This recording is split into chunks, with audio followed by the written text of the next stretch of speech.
제가 이번에 이직 시장을 경험하면서 느낀 점은 주니어 연차에서의 이직과 미들급 그리고 시니어급의 이직은 게임의 룰이 다르다는 것이었습니다. 막상 회사들이 실제로 찾고 있는 AI 전문성을 갖춘 지원자는 아직은 많지 않다는 인상을 받았습니다. 충분히 진입 가능한 구간이 아직 남아있다고 느꼈습니다. 앞으로 1년 안에는 관련 포지션으로 한 번쯤은 진입을 시도해봐야 하지 않을까. 검사원은 검대표. 안녕하세요. 검대표 똥곰입니다. 저는 한국 IT 회사에서 일하고 있는 6년차 프로덕트 매니저이고 전략적인 이직을 통해 20대에 억대 연봉을 달성했습니다. 제가 주니어 연차 때 이직을 하면서 연봉을 크게 높였던 방법에 대해서는 다른 영상에서 자세히 설명한 적이 있으니 궁금하시면 지금 오른쪽 영상을 눌러서 보고 와주시면 좋을 것 같아요. 오늘은 제가 주니어에서 미들급으로 그리고 미들급에서 시니어로 넘어가면서 하고 있는 개인적인 고민들을 나누어 보려고 합니다. 저에게 억대 연봉이라는 마일스톤을 찍게 해준 지금의 회사로 이직을 한 지도 벌써 2년이 넘었는데요. 2년을 재직하는 동안 저는 한 번 승진을 했고 올해 하반기에는 새로운 도전을 위해서 AI PM 중심의 포지션으로 총 4군데 회사에 지원했습니다. 최근 그 결과가 나와서 제가 지원한 회사들 중 2회사에 최종 합격했는데요. 지원했던 회사 중 한 곳은 프로세스 진행 중 회사의 결정으로 채용이 아예 닫혔고요. 다른 한 곳에서는 파이널 라운드였던 테크니컬 인터뷰에서 탈락했습니다. 오늘은 시니어급의 이직에서 제가 최종 합격하고 또 탈락한 이직 경험을 회고하며 제가 느낀 점, 앞으로 시니어 PM으로서 나아가야 할 방향에 대해서 고민한 점들을 말씀드리려고 합니다. 올해는 IT 업계의 이직 시장에 칼바람이 불었다는 평가가 많은데요. 실제로 이제는 더 이상 후보자들이 직접 이력서를 넣고 회사에 지원하는 방식은 잘 작동하지 않는 것 같습니다. 특히 규모가 있고 IT 업계에서 지원자들에게 선호도가 높은 회사일수록 선별적으로 후보자를 고를 수 있는 위치이기 때문에 더욱 그러한데요. 2025년의 이직 시장은 전반적으로 지원자보다는 회사가 더 유리한 위치에 있었기 때문에 회사의 리크루터들이 매력적인 후보자를 필터링해서 링크드인 으로 직접 컨택하는 아웃바운드 방식 혹은 회사 내부자가 레퍼럴한 후보자와 가벼운 커피챗을 시작으로 지원 의사를 확인한 후 패스트 트랙으로 채용 프로세스를 시작하는 것이 유의미한 방식이었던 것 같습니다. 기존처럼 후보자의 서류 지원, 인터뷰 진행, 최종 오퍼의 플로우보다는 선별적인 방식으로 경력직을 리크루팅하는 것이죠. 오늘 영상이 새해를 맞아 커리어 방향을 고민하시는 많은 분들께 꼭 도움이 되었으면 하는 마음으로 제가 미들 레벨과 시니어 레벨 사이의 PM 이직 시장을 직접 경험하면서 느낀 점들을 진솔하게 공유드리겠습니다. 그럼 바로 시작해보겠습니다. 우선 현 시점 PM 커리어에서 결코 빼놓을 수 없는 키워드인 AI PM에 대해서 먼저 얘기해 보겠습니다. 나름 한국에서 빅테크라고 불리는 회사에서 일하는 저 역시 2025년은 급변하는 외부 환경으로 인해서 AI PM이라는 커리어를 어떻게 바라봐야 할지 고민한 한 해였습니다. 물론 AI 툴을 업무에 적용하고 사용해보는 경험은 보편화되었지만 이직 시장에서 AI PM이라는 타이틀은 단순히 AI를 도구로 쓴 사람이 아니라 AI를 제품 안에서 설계해본 사람을 의미합니다. 그래서 먼저 AI PM이라는 이름 아래 실제로 무엇이 다른지 그리고 AI PM으로 진입하기 위해서 현실적으로 어떤 선택지가 있는지를 정리해 보려고 합니다. 우선 자신이 되고자 하는 AI PM의 정의를 명확히 해야 하는데요. 먼저 직접 AI 모델을 만드는 데 기여하는 모델 AI PM이 있습니다. 냉정하게 얘기하면 현 시점에서 이 포지션은 실리콘밸리에서도 극소수이고 이미 매우 임팩트 있는 커리어를 쌓았거나 강한 테크니컬 백그라운드를 가진 사람들만 접근 가능한 영역이라고 보는 게 현실적입니다. 국내를 보면 더 명확합니다. 파운데이션 모델을 직접 만들고 자체 학습까지 시키는 회사는 네이버의 하이퍼클로바 정도를 제외하고는 사실상 거의 없습니다. 나머지 회사들은 모두 오픈AI나 구글 등의 LLM을 API로 연동해서 그 위에 자사 제품을 쌓아 올리는 방식입니다. 그렇지만 여전히 AI 회사라고 부르죠. 그런 거대 모델을 만드는 미국과 중국의 리딩 컴퍼니들은 소위 테크가이라고 부르는 엔지니어들을 중심으로 모델을 만들지 굳이 전통적인 방식의 프로덕트 매니지먼트를 필요로 하지 않습니다. 현재 AI 모델 C는 속도, 그리고 오직 속도전입니다. 실리콘밸리의 AI 스타트업들은 높은 인재 밀도를 유지하기 위해 극단적으로 소수 정예인 조직 구조를 유지하려고 하고요. 그 결과 LLM을 개발하는 회사에서 PM 포지션은 반드시 필요한 이유가 있을 때만 채용됩니다. 현재와 같은 개발 속도 환경에서는 모델을 직접 만드는 기술자들만으로 구성된 조직이 오히려 훨씬 효율적이고 하이레벨의 전략과 방향성 역시 C레벨의 판단이면 충분한 경우가 많습니다. 심지어 그 C레벨조차 외부에서 고용된 전문 경영인이 아니라 직접 회사를 설립한 엔지니어링 베이스의 파운더일 가능성이 매우 높습니다. 그래서 이 모델 AI PM의 케이스를 소거하면 현실적으로 시장에서 이야기하는 진입 가능한 AI PM의 종류는 3가지 정도로 정리됩니다. 먼저 AI 에이전트 PM입니다. AI 에이전트 회사는 AI를 단순히 기능이나 도구로 쓰는 회사가 아닙니다. 이 회사들의 프로덕트에서는 AI가 직접 판단하고 계획하고 실행하는 주체입니다. 예를 들어 AI 에이전트에게 서버 장애를 해결해줘 라고 했을 때 AI 에이전트는 로그를 먼저 볼지 최근 배포 이력을 볼지 혹은 그 외에 어떤 조치를 먼저 시도할지를 스스로 판단합니다. 그리고 한 번에 안 되면 다른 방법을 다시 시도합니다. 여기서 중요한 건 AI가 답변만 하는 게 아니라 실제로 행동한다는 점입니다. 이런 AI 에이전트를 만드는 회사에서 PM의 역할은 프롬프트를 잘 쓰거나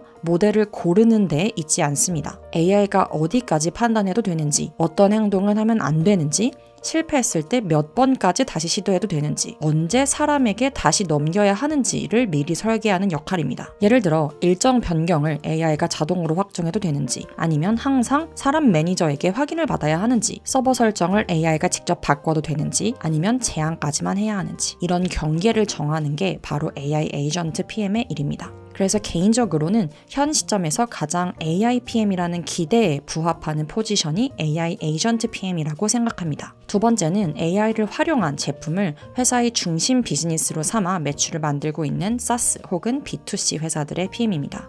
예를 들면 챗GPT의 API를 활용하고 적절한 프롬프트 엔지니어링을 통해 대화형 챗봇이나 콘텐츠 서비스 등을 제공하는 회사들이 여기에 해당합니다. 이런 회사들은 AI 기술을 주된 비즈니스의 원천으로 사용하기 때문에 그 회사의 PM으로 일하면서 AI PM이라는 타이틀을 사용하기도 합니다. 다만 이 경우 AI는 핵심 기술이지만 실제 규칙과 워크플로우는 여전히 사람이 설계하는 경우가 대부분입니다. 그래서 엄밀하게 말하면 AI 에이전트 PM과는 역할의 본질이 다릅니다. 그럼에도 불구하고 이런 회사의 경우 전통적인 프로덕트 매니지먼트가 유효하기 때문에 먼저 이런 회사에 진입해서 AI 관련 프로젝트 경험을 쌓고 이후 AI 에이전트 회사로 이동하는 전략을 고려해 볼 수 있습니다. 마지막으로는 AI를 주력 비즈니스로 삼진 않지만 기존의 IT 제품을 만드는 회사에서 AI로 업무 자동화, 효율화를 고민하는 PM입니다. 국내에서 전통적인 IT 빅테크들이 주로 이 포지션을 취하고 있습니다. 애초에 AI 네이티브 회사가 아니기 때문에 AI를 활용해서 직접 돈을 벌고 있지도 않고 당장 급격한 비즈니스 전환을 하지는 않습니다. 대신 AI를 활용해서 어떤 개선을 할 수 있을지를 검토하고 실험하고 적용해보는 단계에 가깝습니다. 마치 챗GPT를 사용하는 일반 유저와 비슷한 포지션이라고도 볼 수 있죠.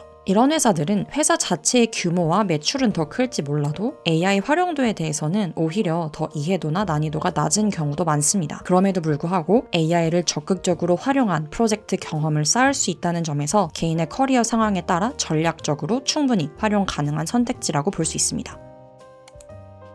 어찌되었든 지금 시점에서 PM 커리어 설계를 고민하고 있는 분이라면 이 3가지 경로 중 최소 하나에 진입하는 것이 중요한 시점일 수 있습니다. 예를 들어 당장 AI 에이전트 회사의 PM으로 들어가지는 않더라도 AI로 실제 돈을 벌고 있는 회사의 전통적인 PM 역할로 들어가서 나의 커리어와 AI 키워드 사이의 갭을 줄여놓는 작업은 장기적으로 전략적이라고 생각합니다. 앞으로 당분간은 테크씬에서 AI라는 키워드를 빼놓기가 어렵기 때문이죠. 저 역시 이번 이직에서 AI 에이전트 PM 포지션과 AI로 돈을 벌고 있는 SaaS 회사의 PM 그리고 기존 IT 회사의 AI 활용 PM 포지션 3가지 타입에 모두 지원했습니다. 제가 느낀 점은 다양한 범위의 AI PM이 시장이 존재하다 보니 요즘 시장에는 이미 AI PM이라는 키워드를 붙인 지원자 자체는 상당히 많아졌다는 것입니다. 하지만 막상 회사들이 실제로 찾고 있는 각 회사의 맥락에 맞는 AI 전문성을 갖춘 미들급, 시니어급 지원자는 아직은 많지 않다는 인상을 받았습니다. 저 역시 직접 AI 제품을 만들거나 활용하는 팀에서 풀타임으로 업무했던 경험은 없었지만 사이드 프로젝트를 통해 LLM 기반 제품을 기획하고 구현해본 경험이 있어서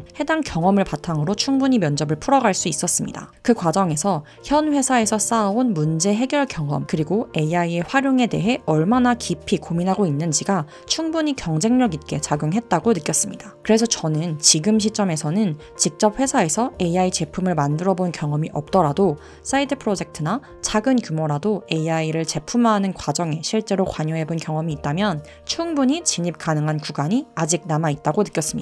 다만 한 가지 분명한 건 AI 시장이 지금 굉장히 빠른 속도로 커지고 있다는 점입니다. 그래서 만약 AI PM이라는 커리어 트랙을 진지하게 타겠다고 결정하신 분들이라면 앞으로 1년 안에는 관련 포지션으로 한 번쯤은 진입을 시도해봐야 하지 않을까라는 생각이 듭니다. 이 타이밍을 놓치게 되면 직접 회사에서 AI 제품을 만들어 본 경험을 가진 지원자들이 빠르게 다수 배출될 것이고 그 결과 AI PM 역시 지금보다 훨씬 경쟁이 치열해질 가능성이 큽니다. 그 시점이 오면 사이드 프로젝트나 개인 실험 정도의 경험만으로는 진입하기 어려운 하나의 도메인 전문 직무로 굳어질 가능성도 있다고 생각합니다. 제가 이번에 이직 시장을 경험하면서 느낀 점은 주니어 연차에서의 이직과 미들급 그리고 시니어급의 이직은 게임의 룰이 다르다는 것이었습니다. 우선 주니어 때와 가장 크게 달라진 점은 지원자가 직접 회사에 지원하는 인바운드 채용보다 회사에서 마음에 드는 프로필의 지원자를 골라 링크드인, 리멤버 등을 통해 연락하는 아웃바운드 채용의 타율이 훨씬 높다는 점입니다. 연차가 쌓이면서 회사에서 인정받는 하이 퍼포머들은 보통 적극적인 이직 준비를 하지는 않는다고 합니다. 이미 현재의 회사에서 만족하기도 하고 회사 내 장기적인 성장 트랙도 꽤 가시적으로 보이기 때문이죠. 즉, 다른 회사에 직접 지원을 하진 않아도 리크루터의 아웃바운드 연락은 받아주는 정도의 패시브 캔디데이트로서 시장에 존재하기 때문에 미들급 이상의 경력자에게는 더더욱 리크루터들이 먼저 후보자에게 연락을 취하는 형태가 일반적인 것 같습니다. 실제로 이번 이직에서도 제가 면접 전형 진행을 결정한 회사들의 경우 회사들에서 먼저 저에게 연락을 취해온 경우가 대부분이었고요. 제가 회사에 대해 직접 알아보고 먼저 지원한 회사는 한 곳이었습니다. 이렇게 회사에서 먼저 연락을 주는 아웃바운드 채용의 경우 인바운드 프로세스보다 면접 전형이 더욱 수월하게 진행된다는 느낌도 있었습니다. 후보자의 1부터 100까지 모든 것을 검증하려는 스탠스보다는 오히려 어떻게 하면 최대한 이 사람을 우리 회사에 오게 할 수 있을까? 를 중시한다는 인상을 받았습니다. 이 경험을 통해 얻어갈 수 있는 인사이트는 링크드인 활용 그리고 자신의 경력 PR의 중요성이 미들급 이상으로 갈수록 점점 중요해진다는 사실입니다. 반드시 링크드인 프로필을 주기적으로 업데이트하시고 또 업계 네트워킹을 통해서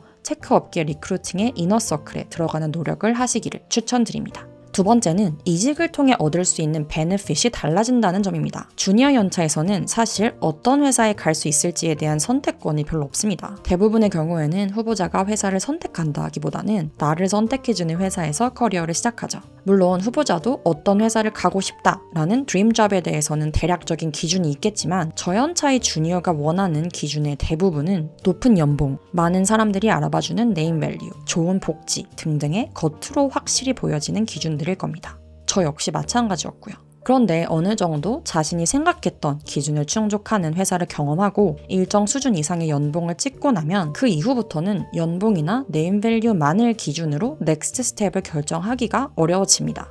우선 연봉이 일정 수준 이상으로 높아지고 나면 리더급이 아닌 실무자로 이동하는 이상 주니어 연차 때처럼 20-30% 이상으로 연봉을 급격하게 올리기가 어려워지기도 하고요. 저는 억대 연봉 이상을 받는 제 주변에서 주로 5%에서 10% 수준, 그리고 많이 높인다고 해도 최대 15% 선에서 연봉 협상이 이루어지는 경우를 많이 보았습니다. 제 주변에서 계약 연봉 기준 2.5억을 초과하는 케이스는 다음 회사로 이직 시 3% 선에서 연봉을 올리거나 심지어는 주식 등의 패키지만 변화할 뿐 계약 연봉은 동결이신 경우도 보았습니다. 그리고 계약 연봉 1억 이상이신 분들은 세율이 최소 35%로 이미 높기 때문에 이렇게 10% 정도 연봉을 높인다고 하더라도 월에 실수령으로 올라가는 금액은 체감하기 어렵습니다. 즉 고액 연봉자가 10% 선으로 연봉을 높일 경우 현금 증가가 삶의 질이나 만족도에 주는 추가 효용은 크지 않습니다.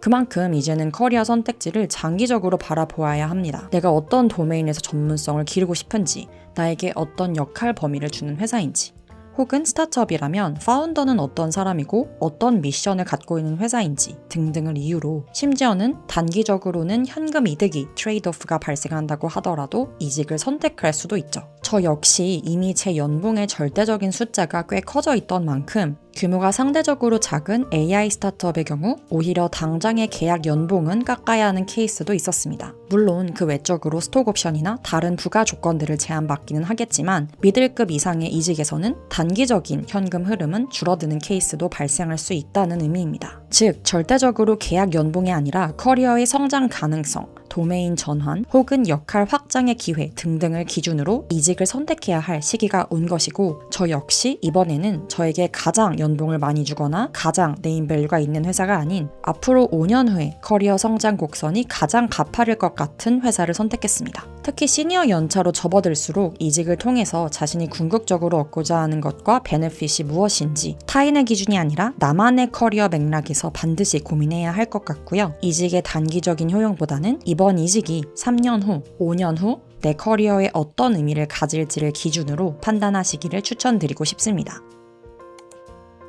제가 이번 이직에서 AI 에이전트 PM 포지션과 AI를 핵심 비즈니스로 돈을 벌고 있는 회사의 PM, 그리고 기존 IT 회사의 AI 활용 PM 포지션 3가지 모두 지원했다고 말씀드렸는데요. AI 에이전트 회사의 경우 마지막 라운드였던 테크니컬 인터뷰에서 탈락했고, 나머지 2회사는 최종 합격했습니다. 제가 최종으로 선택한 회사는 AI로 돈을 벌고 있는 회사의 PM, 그리고 GTM 롤이고, 제가 지원한 회사들에 모두 합격했다고 하더라도 결과적으로 동일한 선택을 했을 것 같습니다. 제가 이번 이직에서 선택한 성장의 방향성은 AIPM이라는 타이틀은 아니었습니다. 그것보다는 오히려 GTM이라는 영역으로 확장할 수 있는지가 더 중요했습니다. GTM은 go-to-market의 약자인데요. 말 그대로 어떻게 시장에 진출할 것인지에 대한 전략을 짜는 포지션입니다. 과거에는 엔지니어를 통해 IT 제품을 만드는 것 자체가 기술 장벽이었기 때문에 좋은 제품을 만드는 회사의 수가 희소했다면, 최근에는 AI로 인해 프로덕트를 빌딩하는 것 자체의 난이도가 급격하게 낮아지면서 너무나 많은 IT 프로덕트와 신생 회사들이 생겨났습니다. 실제로 간단한 제품의 경우 한 명의 엔지니어가 한 달 이내에 경쟁 제품을 복제할 수 있을 것입니다. 즉, 더 이상 프로덕트 자체의 만듦새만으로는 시장에서 차별화가 쉽지 않고, 결국 어떻게 시장에 진입하고 유저를 획득하고 유지시킬 것이냐에 대한 고민이 훨씬 더 커졌습니다. 그러다 보니 GTM은 실리콘밸리 기업들 사이에서도 굉장히 핫한 포지션이고, 요즘에는 GTM 자체를 프로덕트 완성도의 일부로 보는 추세입니다. 저 역시 시니어로 갈수록 결국에는 좋은 제품을 잘 만들어내는 것을 넘어서 회사의 방향성과 얼라인된 최적화 전략을 세우고 비즈니스 매트릭을 움직이는 아웃컴에 대한 책임이 더 중요해진다고 느꼈습니다. 그래서 최근 더욱더 중요해지고 있는 GTM을 명확한 포지션과 책임 영역으로 정의하고, 그 역할을 PM에게 위임하는 회사의 조직 구조가 제가 장기적으로 시니어 PM으로서 성장할 수 있는 환경이라는 판단이 들었습니다. GTM은 저 역시 공식적으로 처음 맡는 영역이기 때문에 저에게도 큰 도전이 될 것 같은데요. 앞으로 저희 채널에서도 제가 어떻게 GTM을 배워나가고 실패하고 또 성장하는지 그 여정들을 공유하면 좋을 것 같습니다. 앞으로의 여정이 궁금하시다면 저희 채널 꼭 구독 부탁드립니다. 오늘은 이렇게 제가 2025년에 이직 시장을 직접 경험하며 느꼈던 것들, 그리고 주니어와는 달랐던 미들급 이상의 이직에 대해서 제 생각들을 공유해 보았습니다. 혹시 도움이 되셨을까요? 오늘 제가 공유한 내용 외적으로도 궁금하신 점이 있다면 댓글 부탁드리고요. 저는 앞으로도 저희 채널에서 프로덕트 매니저의 커리어 패스와 성장에 대한 다양한 이야기들로 찾아뵙겠습니다. 감사합니다. 지금까지 곰대표 똥곰이었습니다.